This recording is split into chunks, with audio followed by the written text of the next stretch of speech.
and I'm happy to lead them. So, Mr. Chairman, on the idea of Donald Trump and what he's doing, we want to get your thoughts on a new poll from Marquette University Law School. It shows that some of Trump's policies, such as taking back the Panama Canal, pardoning January 6th defendants, and more, are seeing broad opposition.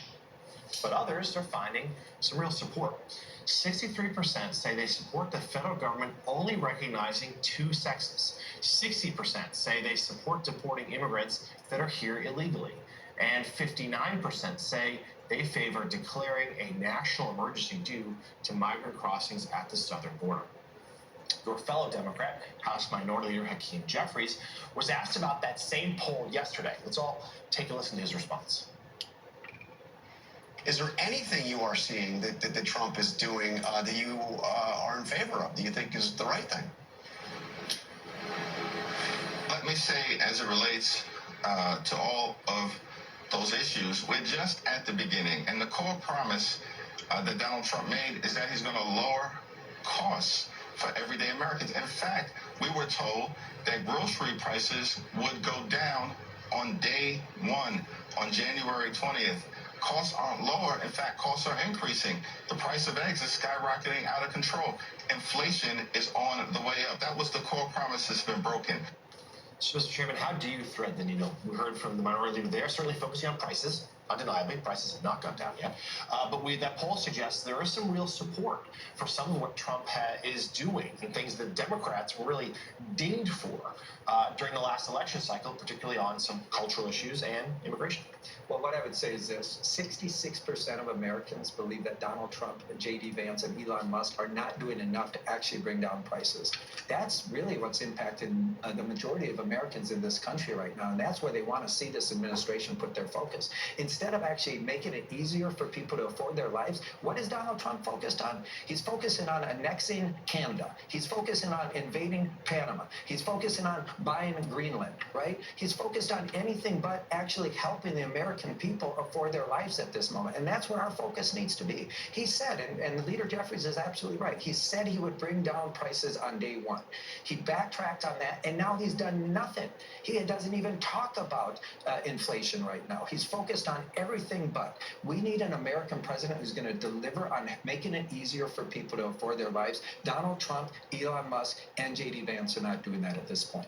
Mr. Chairman, I don't know if it's that you don't want to talk about the cultural issues that are in that poll, but 63% of Americans think that it's right that the government policy should be there just to have two sexes. Do you think U.S. government policy should be that there are just two sexes in the country? It's not up to me to decide what U.S. policy should be, but what I will tell you is that what people are focused on is their day-to-day lives, their kitchen table issues that impact their families. And that's where I think Democrats... So you don't think there's anything in this poll that gives Democrats cause for concern about whether it was gender issues, whether it was immigration, that Donald Trump has something right and that Democrats got something wrong on where the American people are?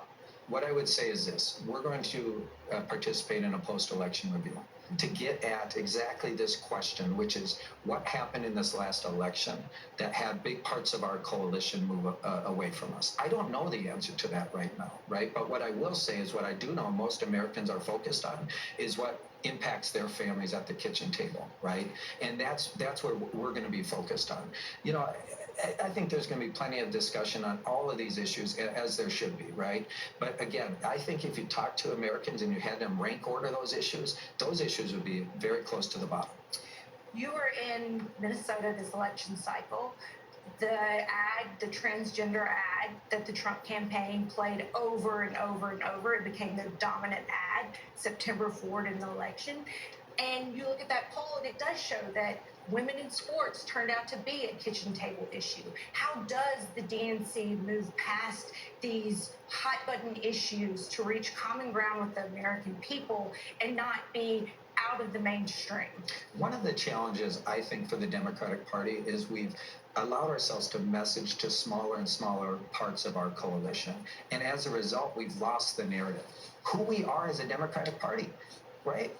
There's a poll that showed last spring, and it should have been the canary in the coal mine for all of us, that the perceptions of the two political parties has switched. That the Republicans, the majority of Americans now believe the Republicans best represent the interests of the working class and the poor, and the Democratic Party is the party of the wealthy and the elites. That is just hogwash, right? That's completely false. But the reality is for us, we need to focus on the narrative that connects all parts of our coalition, which is economics, right? Which is what I said earlier, the belief in the American dream, that you should be able to get ahead in life and achieve that dream and climb the economic ladder. That's how the Democratic Party gets back, by focusing on those issues, not at the expense of our values, by the way. We're always been the party that's focused on the working class and the poor. We have also been the party that's fought for the marginalized and the oppressed and people who are being bullied and harassed, and we'll continue to do that. But what I'm saying, for us as a party, we have to get back to basics. What unites all parts of our party is an economic success and the American dream. We are, of course, only